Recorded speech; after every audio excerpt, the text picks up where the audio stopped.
Hey everyone, as Cassie mentioned, thank you all for being here today. I'm really excited to get started. My name is Jason. I'll be one of the moderators here, along with Selena, who will introduce herself in just a moment. But just to kick us off, a little bit about me. Class of 2023, econ major, and personally sort of going into the consulting industry with a little bit of background sort of in healthcare and sort of biotech research. And so if any of the underclassmen in the call would like to reach out, feel free to do so. And it looks like Selena's feeling a bit under the weather. So no worries about that. So I'll just go ahead and kick this off. So if over the duration of the panel, anyone sort of has questions for our speakers, feel free to DM me or Selena, and we'll be able to bring them up sort of at the end. And so, we've got a great lineup of alumni speakers here to share today. So, I'd like us to just go down and have them each introduce themselves. So why don't we start with Kevin? Hello, everyone. My name is Kevin Nagurura, and I am very excited to be here. Is there any random introduction, any prompt? Yeah, just 1-2 minutes about who you are, maybe your time at Northwestern and what you do. Awesome. So I'm currently a diversity, equity, inclusion, or DEI senior strategist with a small startup here in Chicago called Justice-Informed. I've been there now for almost 2 years. And it has been a winding journey to get here so far. I graduated from Northwestern in 2016, which feels like a long time ago, but actually isn't that long ago. And from there, I taught for a year through a fellowship program and really enjoyed my time teaching. All throughout college, I knew that I wanted to work in inclusion and in spaces and organizations and jobs where that was a priority. Now that looks different in a lot of different contexts, and I originally started at a much more interpersonal, individual level, and that's why I ended at that teaching post. So I was in Botswana through the Princeton in Africa Fellowship. I'll just go out and say right now, up to this point, still the best year of my life. But then afterwards, I realized that I really wanted to actually work more on a systemic level. And so I actually moved on over back to Chicago, and I worked at a small nonprofit in the city called Civic Consulting Alliance. It provides pro bono consulting services to government primarily. And it was really exciting to work in that field. It took me a little bit away from that more interpersonal individual impact level, but it really did give me a big exposure to the different systemic lenses and systemic views that that inclusion and equity exist at. And then it was through CCA and through my work actually sort of creating the DEI committee there and helping create a DEI strategy that I then met the founder of Justice-Informed and hopped on over. And now I'm doing precisely what I want to be doing. Really looking forward to talking to you all and getting to know you. Absolutely. Thanks for sharing, Kevin. I'm really excited to dive into that. So next, why don't we throw it over to Sonali? Hi, I'm Sonali Singh. I graduated from Northwestern in 1999. I majored in economics and mathematical methods and social sciences, or MMSS. From there, I joined McKinsey & Company right out of college, and I spent the next 22 years there.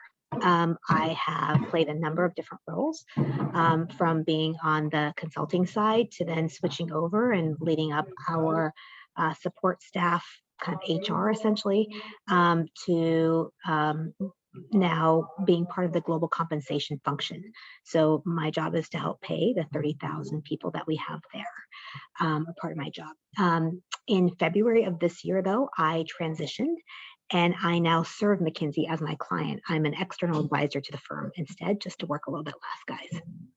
So it allows me to work. I'm a little older, so I need a little bit of a break.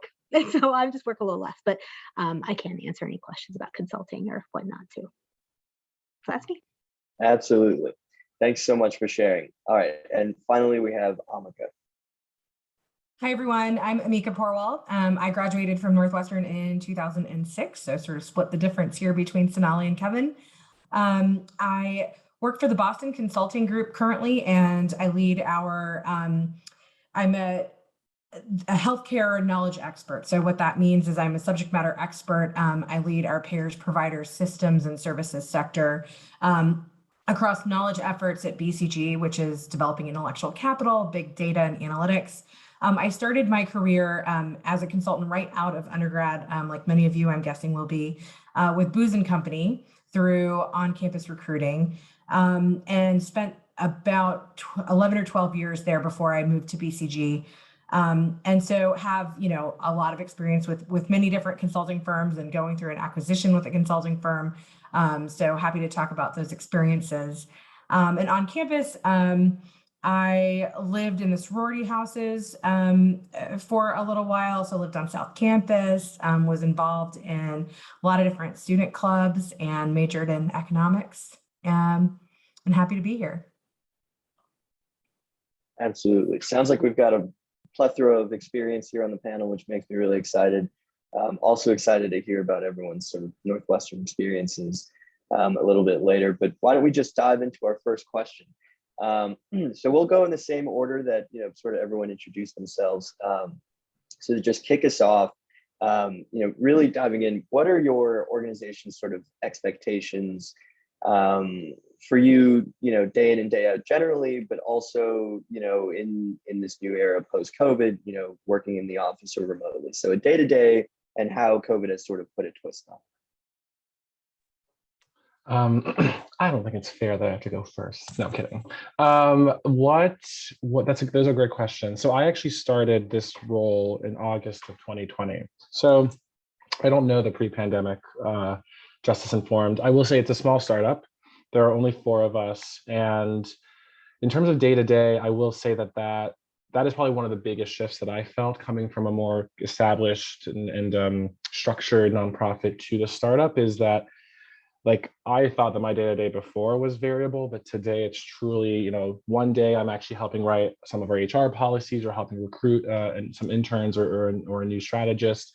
Next day, or even just this morning, I was hosting a focus group with a nonprofit, helping them rewrite their equity statement to be a little bit more impactful, versus then doing some survey analysis for an assessment that I'm hosting. So it really can vary, and it does vary day to day. It's really exciting. It's very entrepreneurial, given that it's a startup, but it is tiring, I will say. And I think the uncertainty can also sometimes wear a little bit when certain processes or certain expectations you have of a typical workplace don't exist. And in fact, you are actually the one who probably needs to make it exist because of that. In terms of the effects of the pandemic, again, I wasn't there beforehand, but my impression was that, like most other organizations and like where I worked before, every day you went in person for client meetings. If it wasn't in person, it would be like a phone call. We didn't really do as much of the Zoom back then. I will say that since the pandemic, we transitioned fully remote for the height of it, and then at this point we're now hybrid. So on 2 days of the week we go in person at a co-working space, and then for the other 3 days we are virtual. But I will say, I'll close just by saying that the bigger impact of the pandemic, other than sort of the logistics of how we get our work done, is more of just the work itself. I'm sure all of you are familiar with summer of 2020 and the conversations that were reignited and pushed forward in regards to equity and racial justice. And I will say that actually was probably the groundswell of just interest and need for clarity around this type of work is definitely something that we felt earlier on in 2020. And though it's slightly dissipated, for those that it hasn't dissipated for, we're seeing that commitment really shining through in the continued work that we're getting and the continued conversations we're having. Absolutely. Definitely appreciate that. All right, moving on to our next panelist. So on expectations in terms of day-to-day work, I don't think they've changed. Like the expectations is that you have an obligation to engage, you have an obligation to defend, you have an obligation to participate, right? And so all of those things I think have continued on. I think the work itself is very similar than it was. It's intellectually very stimulating, and you're engaged in all sorts of different conversations and still doing models and spreadsheets or whatever it is, depending on the engagement that you're part of. I think what has differed from pre-pandemic and post-pandemic is figuring out how everyone engages in a way that you're being apprenticed, that you're getting developed, and that you're feeling a community and a connection. And so for us, that's been a big part of making sure folks feel, especially new hires, feel like you're part of a new community with your teams or whoever you're working with. That's been actually a big focus of ours at the firm, to make sure that people are kind of onboarded appropriately. It was much easier actually to onboard colleagues when you actually physically went in a lot more, or feeling connections or being able to go out for a drink. I mean, you just can't do some of those things anymore in the same way. And so the firm has invested a lot in just making sure folks like yourself feel like you're part of a community that's important and relevant. And that's kind of the high level about pre and post pandemic, in my opinion. Absolutely. Thanks for sharing. And thank you for bringing up entry level. That's where we'll be heading next. But now I'm throwing it to Amika. Sure. Yeah. So I think, coming out of the pandemic, the thing that really has struck me is how much energy people seem to have for getting back into traveling, for getting back into getting into the offices. We quite frankly saved a lot of money when people weren't traveling and going into the offices during the last couple of years. So there's a lot of excitement around affiliation events and throwing some good parties for people to reconnect. From on a day-to-day working standpoint, we all work in a hybrid model now. And so what that means effectively for our new joiners is you're sort of expected to be co-located with your team as much as it makes sense to, but that there's a lot more flexibility around, hey, I need to take care of this thing, so I need to work from home today, or, we're not traveling this week because it doesn't make sense to be at the client. And so I think there's sort of a rethinking of the way consulting works in a way that didn't happen, when I was first starting out.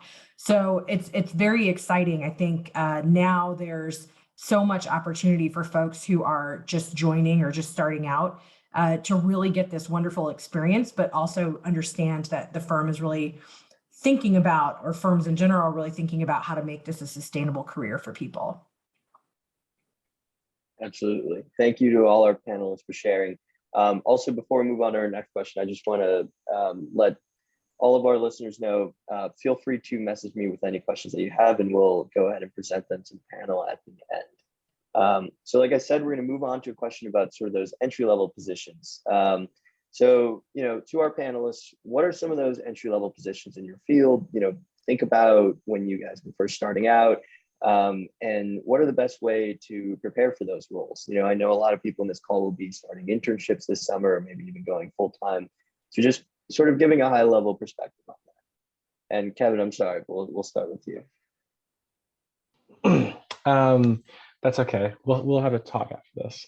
I think that's a tough question. So the diversity, equity, and inclusion space is relatively young compared to really a lot of other spaces. And so I will say that's something that I noticed, and that in conversations with people who are interested in kind of breaking in, is that there are very few kind of like major large groups that I think have fully fleshed out and built out like their organizational charts, their promotion plans, and really thought through kind of that entry level to senior level pipeline. There are some, like the Kaleidoscopes of the world, but by and large, a lot of the organizations you're finding are going to be kind of your smaller boutique firms that are, in Justice Informed's case, thinking through that, modeling a lot of our organizational charts similar to consulting firms. So, we have an analyst role, which we are very much for like kind of college graduates who are entering into it. But short of those few opportunities, I would actually say that the best route would be to go into another type of organization or another type of sector and work on DEI there. That's exactly what I did. So, I started at Civic Consulting Alliance, noted there was a need for that work, pushed for a DEI committee to get started, helped create a DEI strategy with the help of an outside consultant, and really help them implement that within the organization itself. I think that that's important for two reasons. One, very practically speaking, it gets you the experience that you would then need to be able to be in front of a client as a subject matter expert in DEI and actually have that credibility.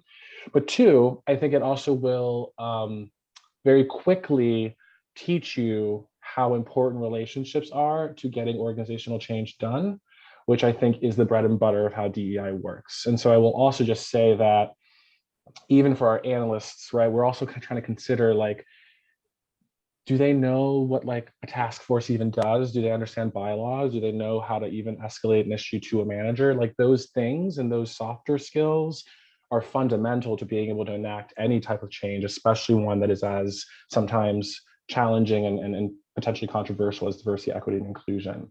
So I would highly encourage people to consider not just, getting straight into the DEI sector if that's what you're interested in, but actually doing that work somewhere else.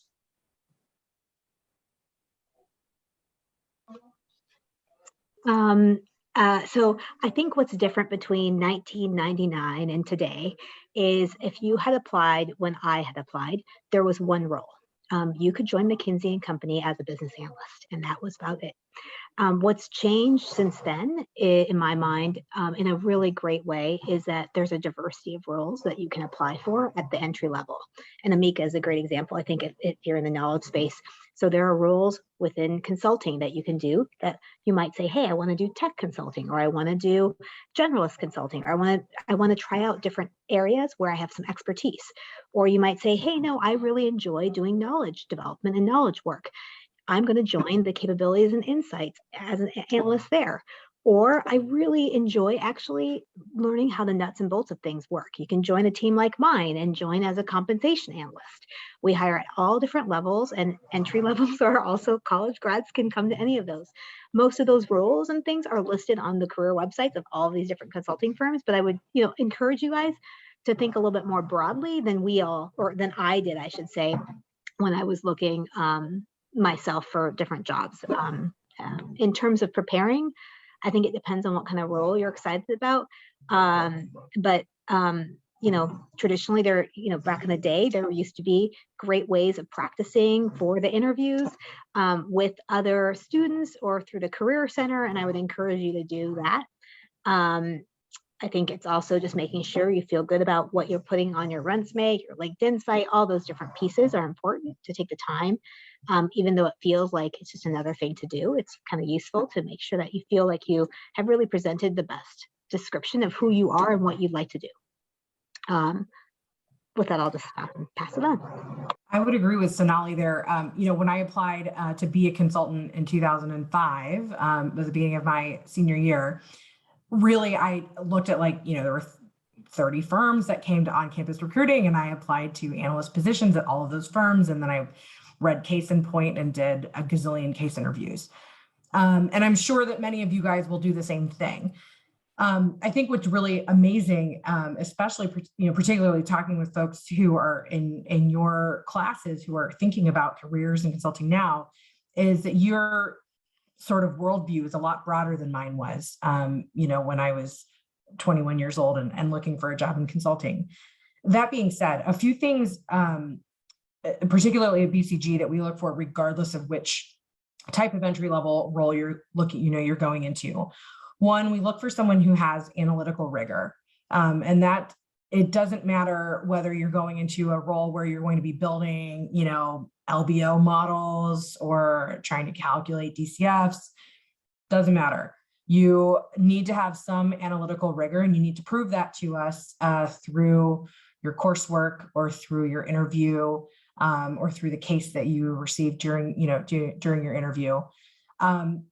And that could be in a couple different ways. It could be sort of quantitative, like, hey, I studied X, Y, and Z, or it could be qualitative. Here's an example of when I took really large sums of data and distilled it into these actionable insights. So those are the types of things that I'm looking for when I'm interviewing for folks at entry levels, almost regardless of what part of the organization that they try and come into. The other sort of piece of practical advice that I would give to all of you is, there's a gazillion and one ways to connect with people online and social media. And you want to make sure that your online presence reflects the professional that you want to be and the job that you want to get. So make sure that all of your publicly available photos, and if somebody Googles your name, that only good things are coming up. That you're not showing the side of yourself that you might not want a prospective employer to see. And that doesn't mean that you can't be your, authentic self online and sort of have opinions and things of that nature, but really sort of be critical about what your first impression will be to your future employer. And so I think that those are all, I would say the classes that you take, make sure that you're really thinking about, how you're going to apply them forward in a professional context, and be mindful about, using all of the resources that Northwestern offers to you to prepare for your interviews, like the Career Center, like case prep days, contacting alums, joining calls such as these ones to get FaceTime with folks from different companies. Use everything that you have at your fingertips, and really you're the best of the best, and you have access to a lot of different things here that folks at other schools don't. So use it as best you can. Absolutely. That was all very insightful, and you'll be happy to know that Case in Point is still going strong. I have my book somewhere around here. So moving on to the next question. Weinberg is the College of Arts and Sciences, and so something that we're really interested in hearing about is how did that sort of curriculum, how did that arts and science background sort of play out in your work today? Do you want me to go first? Yeah, we can toss it to someone else if you'd like, Kevin. I can do that. Here, let me go first. I had the opportunity to major in mathematical methods and the social sciences. So essentially data science before data science existed as a field, in the way that we think of it today. But I thought that those courses were incredibly helpful. I did major in economics as well. And I think that they were helpful in preparing me to the point that Amika was making, thinking more analytically and really trying to find insights into things.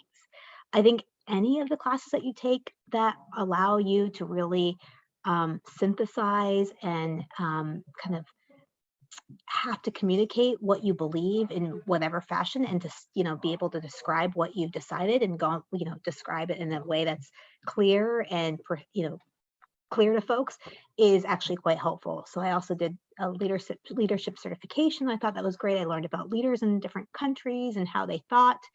I'm trying to think of some of the other classes I took. I didn't really feel like I took any classes while I was at Northwestern that weren't useful to me in the future. They were all just useful in different ways. My husband always says, you should suck the marrow out of school and out of classes. And I would tell you, reflecting back, I wish I would have done more of that. There are so many different opportunities at Northwestern, specifically, whether it's in your own college of arts and sciences, or going to listen to one of the journalism speakers that comes in, given Medill is so good. I would tell all of you to leverage what you have today, because it's really hard to get it later. So that's what I would say. See, this maybe as a follow-up to Sonali. It's not exactly arts and sciences, but I think it's in the same vein of probably one of the classes at Northwestern that gave me the most juice to use in the future was Introduction to Acting, which was actually in the theater school. And I highly recommend that class to anybody. I took it because I thought it would be an easy A, and I was a senior and didn't really want to work that hard. But to be honest, I've used some of those drills and skills when I've gone up to present, make presentations in front of large groups of people, or when I've been trying to influence people to think, to make an investment in something that I am really passionate about. And that was just actually a really great class that gave me the space to kind of practice some skills in a pretty low risk environment. And I would recommend that you look for classes like that give you that opportunity while you're in school, while it's still low risk, and give yourself the space to make some mistakes. And I will say, I'm a terrible actor. So I really didn't do very well, on the acting part of that class at all. But I think that, but I definitely learned more in that class than I did in some of the ones that I had to take for my, core curriculum in anyway. So sort of similar to what Sonali was saying, use all of the things that Northwestern has available to you. Yeah, I also want to echo Sonali in terms of any class that gets you to express what you believe and what you think about in any format is, I think, incredibly important to build those critical thinking skills and those analytical skills. I was a philosophy and economics major, and in full transparency, my dad made me be an economics major. And so really my bigger interests were in my philosophy classes. And the two most influential actually were Intro to Philosophy, which is what made me want to do the major, and then Elementary Logic. And I think that both of those classes really, the Intro to Philosophy, I think we just talked about such disparate topics, God, morality, etc. Whatever your opinions are about those, being able to weave together a narrative and one that is logical and one that is persuasive is, I think, something that is really challenging to do. And really the whole art of philosophy is about being as objective as possible while still using your own personality and your own thoughts to it. So that was great. And then I will just say Elementary Logic, maybe it's just the way my brain works, but the ability to abstract arguments, abstract concepts into their core components, and then understand what that, how those logically combine or not, I think is something that is incredibly important, both in terms of, argumentation, but then I actually also think to actually relate to people and to relate to their ideas. So you may not completely understand the content of it, but if you can understand how they've pieced it together, that actually gives you a lot of insight into how to then communicate with them effectively. Absolutely. All of you will be happy to know all those classes are still going strong. I've taken Intro to Philosophy. It was fantastic. And my roommate is an MMSS major. So I've heard a lot about the program. And so, yeah, moving on to our next question. This is something that I sort of had to learn a lot when I sort of started my sort of college journey. It's networking. Is there any networking advice that would be helpful, specifically with your industry, just any advice generally around networking that you can give our attendees? And I'll give it to whoever wants to take it first. I can start with the networking question. I think the people that are the most effective at networking are the ones where it doesn't feel like you're actually networking with them. And what I mean by that is folks who sort of casually will say, hey, I, read this thing you wrote or this article that you published, or I, heard you talk on this panel, and really connected with that. Can we grab a coffee? And then you go and you grab a coffee with that person. And it's just this really great conversation for 30 minutes. But at the end of that conversation, you're sort of left with this feeling like, oh, that was a really smart person. And I had this opportunity and I could actually connect this person with this person. And I would say that's probably the most effective type of networking that I've ever encountered. So I would say that a couple things. One, you should be intentional about it. Think about what you're looking to achieve, right? You're not just going to network with everyone and anyone, but you should be looking for folks who could really, help guide you in your area of interest, if particularly as networking, pertains to getting a job out of college. Secondly, really don't go into it with this with a ton of nerves and your resume in hand and you need to get all of the points on your resume out on the page. That's not what that person's looking forward to, right? Think about their mind space. They're a professional person, a busy person who's taking time out of their day to get to know you. They want to get to know you and they want to understand, why you are interested or why you might be a great fit for something an opportunity that they know about. So make sure that you're, that you approach it with that same intention. And so I would say, and lastly, rather than being very robotic about it. So I always laugh. I don't know if you guys are still doing those company presentations on campus where there's crop circles around every person, every company member who comes in. I guess not, I'm sure not anymore because of COVID. but I will say that the crop circles can be very intimidating for the person who is, at the center of it. So one-on-one conversations are always better than 12 Northwestern students on one person. They'll never remember your name. So you want to find opportunities to really, connect with people in smaller settings if you possibly can. It's very, very difficult to remember a group of people when you're just seeing a whole bunch of different faces. Yeah, I'll just plus one everything that Amika just said, and I think that, yeah, being genuine and authentic goes a really long way in connecting with others. But then also, I think maintaining that connection for a little bit longer than maybe you'd expect. There's so many times where someone will reach out to me, I'll get a coffee with them, and then we'll talk for 30 minutes, and I'll think it's a good conversation, and I've never heard from them ever again. And I think that it's important not just to follow up the next day, but consider a couple months from now, or even a year later. We haven't forgotten about you, and oftentimes it's that consistency of conversation that keeps you in the top of our minds if future opportunities arise.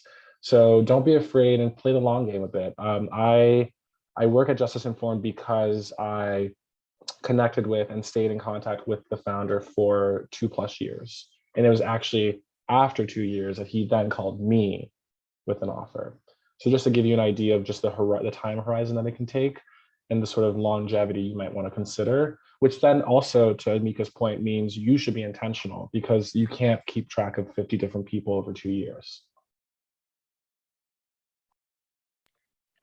So I think I'm going to say something pretty provocative here. So take it for what it's worth. This is one person's point of view.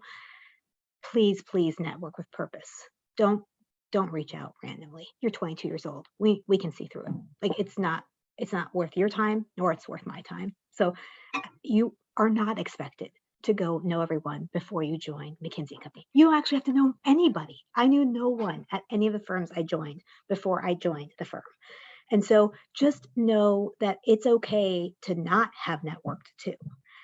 It's okay to if you want to network, have a purpose. So let's pretend you're writing your senior thesis, and hey, you could leverage someone that was at Northwestern and you're trying to do it in some area that was interesting to you.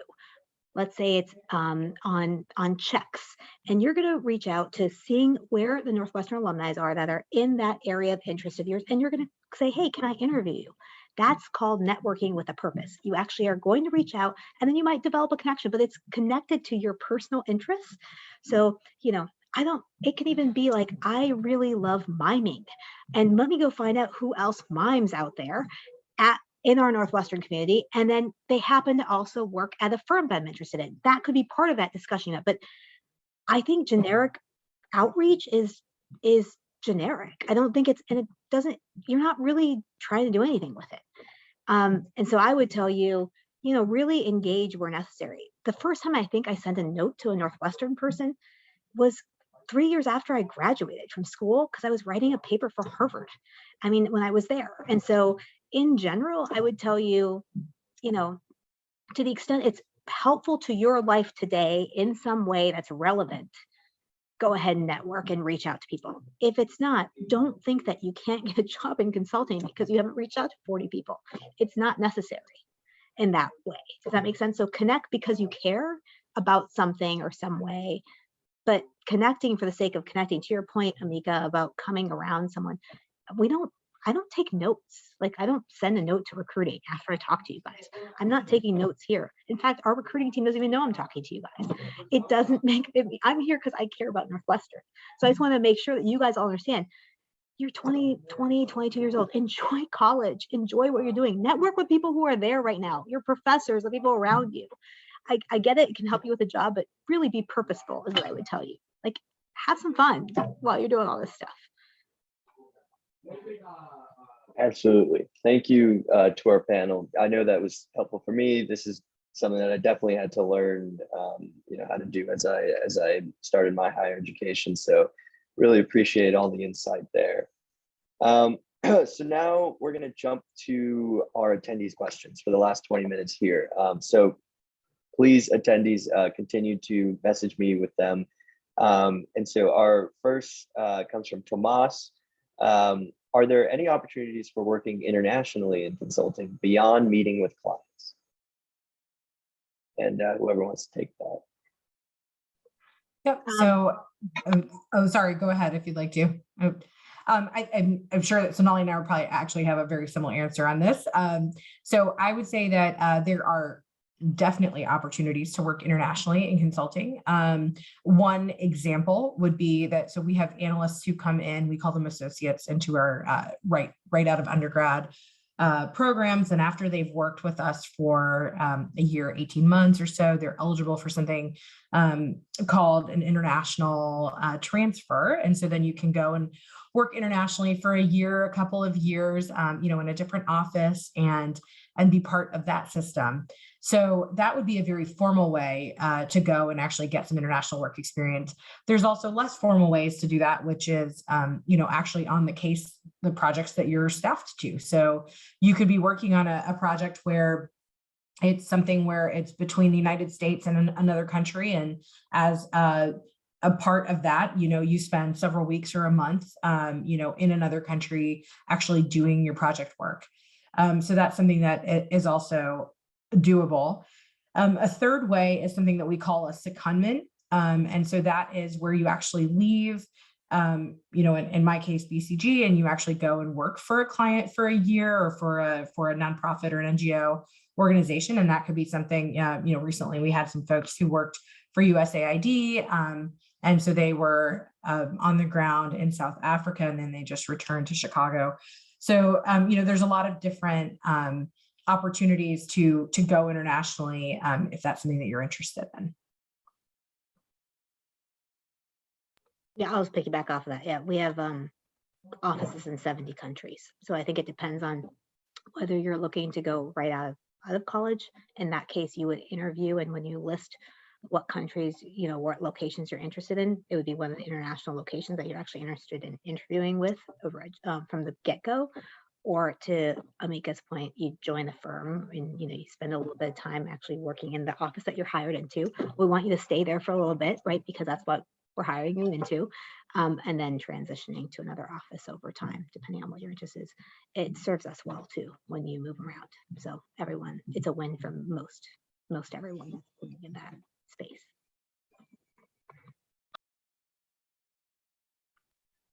I will defer to their expertise on this one. Absolutely. All right. So now we're going to do a bit of a fun one.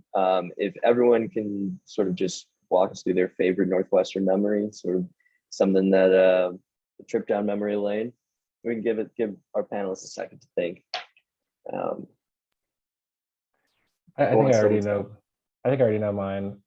It is both a favorite memory and a painful memory. So I'm from Ohio. Both my brothers, my big brother and my little brother, went to Ohio State. And my sophomore year, we had college game day come for the Northwestern Ohio State football game. And so we were all in the Lake Phil. It was like 4 a.m., 5 a.m., super fun, lots of like fun crowd surfing and stuff like that. And I will say that we were winning for 3/4 of that game. And then we lost. So that was a little bit more painful. But yeah, it was really cool and really exciting to just kind of experience that. I'm not really a big sports person, but that day I was. And that day I was committed to having Northwestern win. So that was a really exciting time. Any Dillo Day was a really fun experience as well. Can't let that go as well. Yeah. Well, I guess I will go next. So on the Ohio State thing, that's actually kind of funny that you mentioned that. I'm also from Ohio, and my junior year, I was at the London School of Economics studying abroad that year, and I got this flurry of emails from folks because I'm from Columbus and so was an Ohio State fan for a long time, and Northwestern beat Ohio State. And so that was actually really entertaining, but I actually don't count that as one of my better experiences. I will say I met my spouse when I was a freshman in college. And so I think he would probably be pretty annoyed if I didn't count that as one of the best experiences. And we just celebrated 19 years together. That's awesome. I did not meet my spouse, but I met many other people. I think there's so many good memories, I think, of Northwestern, to everyone's point. I think I grew up in Iowa, so not Ohio, but Iowa, another four-letter state. And I think, I feel like it was probably my freshman year was very special because it was in a place I'd never been. I'd never really left. And so the memories that we made on my kind of our freshman year floor, and just meeting, I had a woman that was an opera singer next door and a violoncellist across the way. And I was pretty STEMmy. And so that was a mind blown. And so hanging out with people that were very, very different than me was pretty cool. And then I was also very involved in the South Asian community. So we did 2 shows a year, and I did a lot of dancing, and it was a lot of fun. So those were the 2 things that remind me of Northwestern. Absolutely. Those were all great stories, and I'm happy to say Dillo has returned. As a junior, my first official Dillo was just this past month, which is kind of crazy to say, but I've got one more to look forward to. So for our next question, those of our panelists who sort of stayed in the Chicagoland area after college, and those who moved away, if you could talk about the process of, that next step after senior year, picking where to live, what's it like that first year out of college, what factored into that decision, and just that whole experience. I know we have a lot of sort of senior attendees here that'd like to know. I can go first this time. So out of college, I moved to Gold Coast. I got a studio apartment on Oak in Michigan. In consulting, what I didn't realize at that time is I would see my apartment 12 times during the course of the full year. So I was not there very much because I was traveling a lot. I got staffed in New York City. So I spent a lot more time actually in New York City than I did in Chicago at that time. But I think the things that I learned was, figuring out whether you want to keep a roommate or not keep a roommate was really important early on, and just making sure you felt like you had made the right decision for whatever it was that you were looking to do. And then at that time, it was really hard to get apartments in downtown. And so we started pretty early. I think right now we would have started looking for September. I don't know if the market is the same for rentals anymore. It's been quite a few years, but that was most of us had found a place to live kind of this month, and sorted out kind of what we want to do right after graduation. In terms of other things, I think if there's anything specific, I'm happy to help, but I think that's kind of, for me at least, that was what the big. Oops.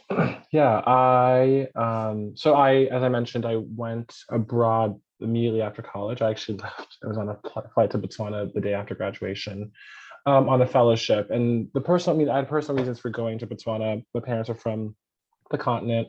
And I really wanted to kind of form my own independent connection to that continent and to those cultures. But I think, and it was an incredible time. I would highly recommend not necessarily going like internationally, but I do think I appreciate that I got like even that year separation from Chicago for a little bit. I think it just gave me a little bit more perspective. It was the same reason why I came to Northwestern from Ohio. I like to hop around a little bit. That being said, I really do appreciate that I came back to Chicago, and I have really enjoyed it. I echo a lot of what Sonali just said. The one thing I'll add that I'm just noticing now, so I'm in my later 20s. So I will say that like Chicago definitely was like Northwestern Central for a few years, and then you start seeing a lot of people leave to go elsewhere. And so I'm at the point now where a lot of my friends have now left for like their second or third jobs or grad school, and so they've kind of now moved to New York or moved to LA or moved to Austin or wherever it may be. And I think that made me feel insecure and made me feel like I needed to also be moving and going elsewhere. But I will say that I'm on the other side of that now, and I love Chicago. It's a great city, but I will just name that like there is that, I've at least noticed in my own life, there is that sort of dynamic that happens where Chicago is super saturated with your classmates and that it isn't. So, I mean, I moved to Lincoln Park right after graduation and lived with some friends as well, folks that I was friends with in college. And a couple of years later, I was part of that group of people that moved away. So I moved away for grad school and lived in Philadelphia for a couple of years, but then came back because this is, where my husband and I decided to start our family. I would say that you are, young and you have this opportunity before you have all sorts of other draws on your time and your resources to try some new things out. So don't be afraid of taking a risk. And even if it feels like all of your friends are interviewing for consulting jobs and then going to be moving to Chicago or New York or San Francisco right after college, don't feel like you have to do that if you're feeling called to another path. Certainly try some things out. This is the time in your life when you should do that. So, take those risks. Don't be afraid to fail because trust me, once you get on a path and you keep going, it becomes much more difficult to actually move off of that path. When you have that inertia behind you. So just take a deep breath. And if consulting is the career path for you and living in Chicago with your, 3 closest friends is the path for you, then that's wonderful. And if it's not, that is equally as wonderful. Absolutely. I know personally, as someone who's born and raised in Chicago, I have a Chicago flag above me as I say this. I love this city, but it might be time to explore something new. With that said, we're coming up on our time here. So I just want to do one last rapid fire question from our attendees. Someone asked, when do you find your job most, or here we go, my bad. What are some most important lessons you have learned in consulting, and how did consulting elevate your career trajectory? So that's kind of a loaded one for our last one, but I wanted to make sure everyone got their question asked. If we could rapid fire that. Can you repeat the question one more time? Yeah. Most important lessons you've learned in consulting, and how did consulting sort of elevate your career trajectory? I think one of them, one of the most funny but also important things I've learned is the value of good project management. And then, and just in terms of just being able to be organized, understanding who owns what roles are whose, huge, life-changing, especially for the government. Anywho, and then in terms of how did it elevate my career, oh gosh, I just think that, people make fun of consulting a lot, and I think sometimes deservedly so for the jargon and for all that stuff. But ultimately, I think that there's the rigor of the work is something that I wasn't aware of, but I also think that in just other experiences I've had, it's always commented like, oh my gosh, Kevin, this deck, this presentation, this spreadsheet, this email, so thorough, so comprehensive. Even like planning trips with my friends, they're like, this is so awesome. So I'll just say that, like, I think the consulting rigor can sometimes be a little challenging, but I think it pays massive dividends in literally everything else you do in your life. I would say, echoing or building on that, the best thing that I learned as an analyst in consulting was how to take a really ambiguous problem and put structure to it, and then break it down into its component parts and assert an answer. That's a skill that served me throughout my career and throughout my professional and also personal career.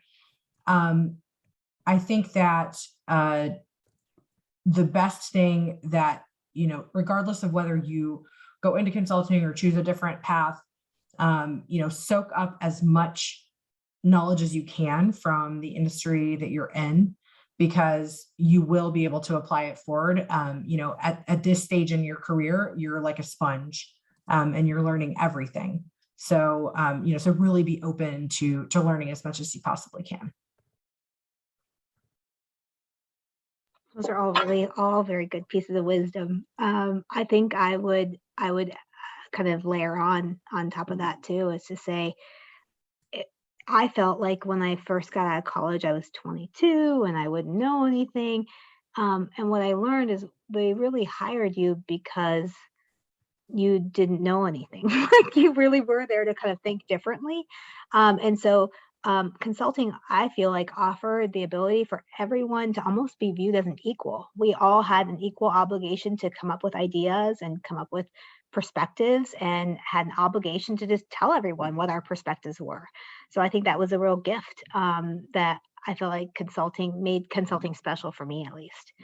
Um, I can't remember the second question. I'm sorry. I don't remember what it was. Yeah, no, it was how does consulting, or how has consulting elevated your Impacted. career trajectory? Oh, yes. So I think what it, for me, at least what it's done is, I've been able to play, it's offered me a lot of different roles and responsibilities. So for me, I've been able to be a, take on many, many different types of jobs while in consulting, in the consulting space, at different flexible schedules. So I have worked 100%, 90%, 80%, 70%, 60%, and 15 hours a week, all in the same job. And I think that's really wonderful.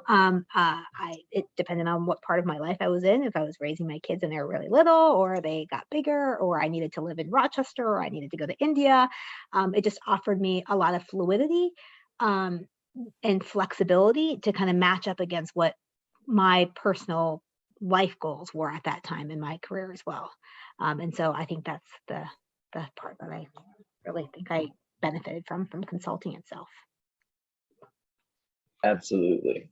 I think I speak for the attendees in saying that that was all very insightful, and we definitely appreciate that. If the attendees could join me in applauding and thanking our panel, Kevin, Sonali, Amika, thank you so much for putting this on and answering our questions.